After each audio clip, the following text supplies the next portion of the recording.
Jésus n'a jamais enseigné que les 10 vierges allumèrent leur lampe et sortirent pour aller à la rencontre de l'époux au temps du soir, et au temps du soir se rencontrer avec lui. Non, on ne trouve cela nulle part dans la Bible, nulle part dans les Écritures. Car malheur à vous si vous ne voyez pas cette chose-ci, et surtout si vous ne comprenez pas. Au jour où Dieu appela Israël hors d'Égypte, Canaan était habité par 6 nations.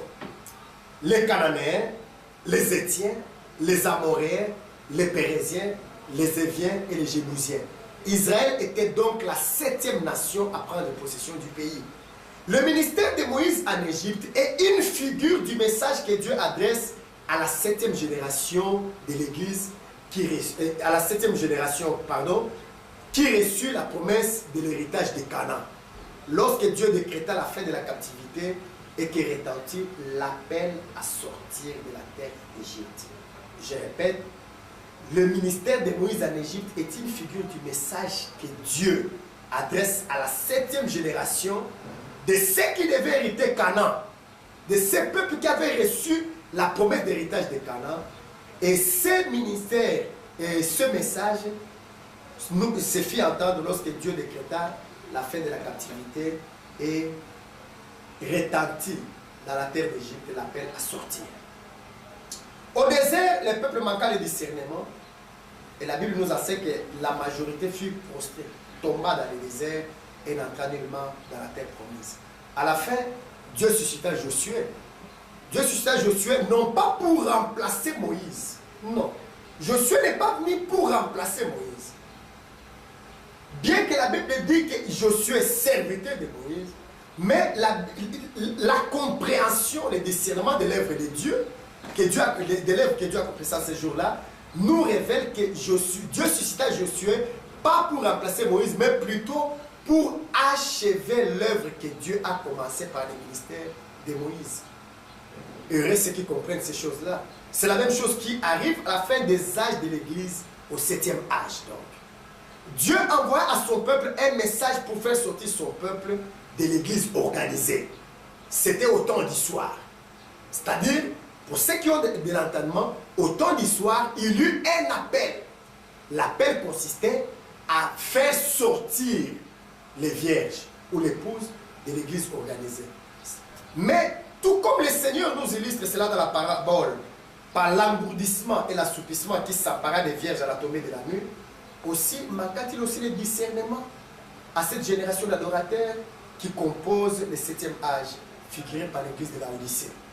Plusieurs de ceux qui reçurent l'appel, qui entendirent l'appel pour sortir, tombèrent telles des vierges folles. Exactement comme la parabole nous montre les vierges folles. Elles sont sorties, mais ne sont jamais entrées dans la présence du Seigneur.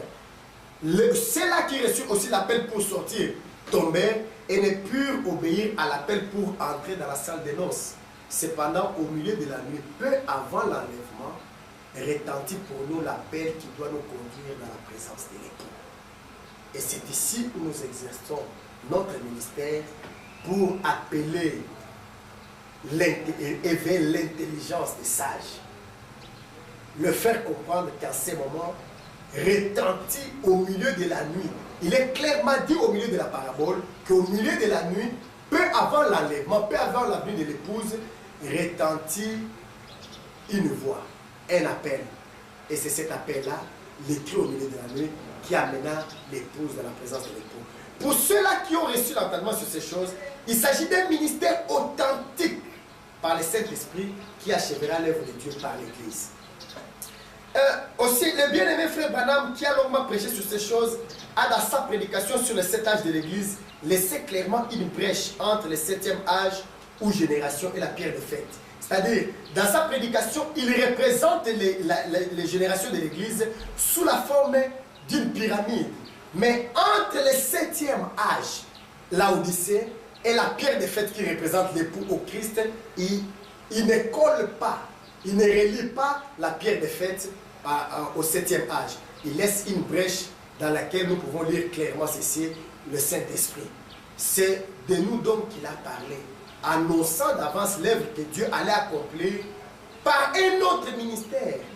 Là où s'arrêtait le ministère du 7e ange ou celui de la Odyssée, c'est là où commence le ministère du Saint-Esprit pour préparer l'épouse et conduire les vierges sages en présence de l'époux dans la salle de noces. Heureux ceux qui comprennent ces choses. Heureux c'est lui pour qui je ne serai pas une occasion de chute. Heureux ceux qui de Dieu auront reçu l'entendement pour comprendre ces vérités. Mais qui a donc enseigné aux branhamistes que c'était un homme nommé Branham qui devait conduire l'église du Christ à sa présence? C'est anti-parole. Et ni Dieu, ni lui-même, les serviteurs, n'auraient pu affirmer telle chose.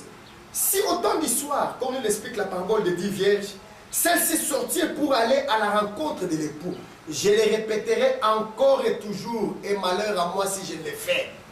Entre le moment où les vierges reçurent l'appel pour sortir au temps du soir, une figure d'Israël qui sort de l'Égypte, et le moment où se fait entendre l'appel pour entrer dans la salle des noces, ce qui nous est illustré par l'entrée d'Israël dans la terre de Canaan, il y a la nuit profonde.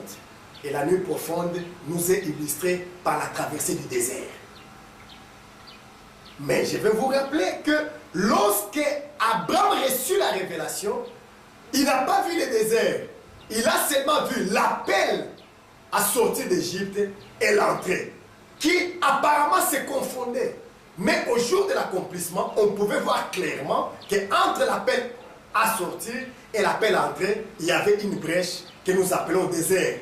Une brèche qui dura 40 ans. Heureux ceux qui comprennent cela. Combien de temps dure maintenant la brèche qui sépare l'appel du soir, l'appel que les vierges ont reçu au temps du soir pour sortir, et l'appel identifié dans la parabole comme l'écrit au milieu de la nuit pour entrer dans la salle des noces? Combien de temps durera cela? Dieu sait le sait. Mais heureux le peuple qui saura comprendre ces choses et qui sera patient avec Dieu, parce qu'il saura attendre. Il marchera à la lumière de la face du Seigneur grâce à cette trompette qui sonne en ces temps de la fin, le cri au milieu de la nuit.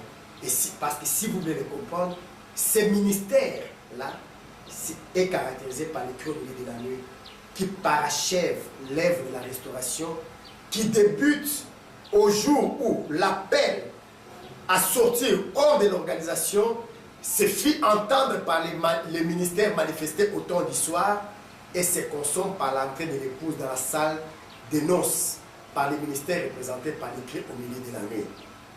C'est cette chose que beaucoup de gens n'ont pas pu voir. Moïse a fait retentir l'appel à sortir, Josué a fait retentir l'appel à entrer. Mais quand Jésus est venu, ceux qui n'ont pas reçu l'amour de la vérité pour être sauvés, se sont attachés à la personne de Moïse. Moïse a dit, Moïse a dit, Moïse a dit. Moïse nous a enseigné. Mais il n'y avait pas quelqu'un d'intelligent en Israël pour voir l'œuvre que Josué a fait pour conduire. Mais de toutes les façons, pour nous, ce ne sont pas les hommes qui comptent. Nous parlons d'une œuvre de Dieu, œuvre de Dieu accomplie dans un temps déterminé, et Dieu utilisant des instruments différents. Et peu importe la différence des instruments, mais l'œuvre de Dieu demeure la même, et Dieu achève ce qu'il a commencé. En Israël, il a achevé avec l'entrée dans la terre de Canaan par le ministère de Josué, ce qu'il avait commencé avec la sortie en Égypte par le ministère de Moïse, et en ces temps de la fin aussi. Il achève par l'appel au milieu de la nuit ce qu'il avait commencé, l'œuvre qu'il avait commencé lorsqu'il retentit l'appel au temps du soir. Car dans la salle des noces, il faut qu'on le dise, n'entreront point de fous mélangés, encore identifiés comme la multitude des gens de toute espèce. Non. Seule l'épouse, représentée par les vierges sages, parviendront au trône de l'époux. Selon la promesse d'Apocalypse 3, 21. À celui qui vaincra, je le ferai asseoir sur mon trône comme j'ai vaincu et je me suis assis sur le trône de mon Père. Qui vaincra quoi? Il s'agit d'une bataille, d'un combat spirituel contre le mensonge, contre la fausseté, pour demeurer dans la vérité. C'est de ces combats-là qu'il s'agit. Et ceux qui sauront vaincre l'apostasie, l'engourdissement, maintiendront leur lame allumée grâce à l'aide de l'Esprit qui opère et entreront dans la présence du Seigneur. Parce que la Bible dit ceci au sujet de ceux qui sont sortis d'Israël. En 1 Corinthiens 10:5, mais la plupart d'entre eux ne furent pas agréables à Dieu puisqu'ils périrent dans le désert. Aussi, nous voyons et comprenons ces choses qui ont été écrites pour nous servir de leçons lorsque la majorité de ceux qui sortirent d'Égypte périrent dans le désert. Et c'est la génération née dans le désert, y compris Josué et Caleb, entrés à Canaan. Pourquoi? À cause de leur désobéissance. Ils sont tombés à cause de leur désobéissance. Or, ici je vais souligner quelque chose de très important. Ils n'ont pas désobéi sous le ministère du prophète. Non. Ils ont été désobéissants sous le ministère de l'enseignant. C'est-à-dire quoi? Lorsque Moïse opérait des miracles, personne n'a désobéi. Tout le monde a cru, tout le monde a glorifié Dieu. Mais lorsque Dieu manifesta le ministère de l'enseignant par Moïse, lorsque les préceptes ont été enseignés, lorsque les commandements ont été promulgués, lorsque Dieu mettait chaque chose à sa place, c'est à ce moment où les foules mélangées ont été manifestées. Et leur manque de foi en Dieu, leur manque de confiance en Dieu, et même l'attachement aux hommes n'a pu résoudre cela. Ils sont tombés dans le désert, morts. Y a-t-il une génération adultère parmi nous qui réclame un miracle? Pourquoi en œuvre que Dieu est en train d'accomplir au milieu de nous? Aujourd'hui, les gens veulent des miracles. Non, Dieu a opéré des miracles au temps d'histoire, Dieu opère. Nous les croyons. Mais aujourd'hui, ma question est celle-ci. Il y a encore des gens qui veulent voir un miracle pour croire à l'œuvre que Dieu est en train d'accomplir. Que l'intelligence comprenne ces choses. Car si le ministère du prophète a été caractérisé par tous les signes et les miracles que Dieu l'envoie faire au pays d'Égypte, contre Pharaon, contre ses serviteurs et contre tout son pays, pour confirmer l'insi dit le Seigneur. Je répète, Dieu faisait ceci pour confirmer l'insi dit le Seigneur. Annoncé au milieu des incroyants.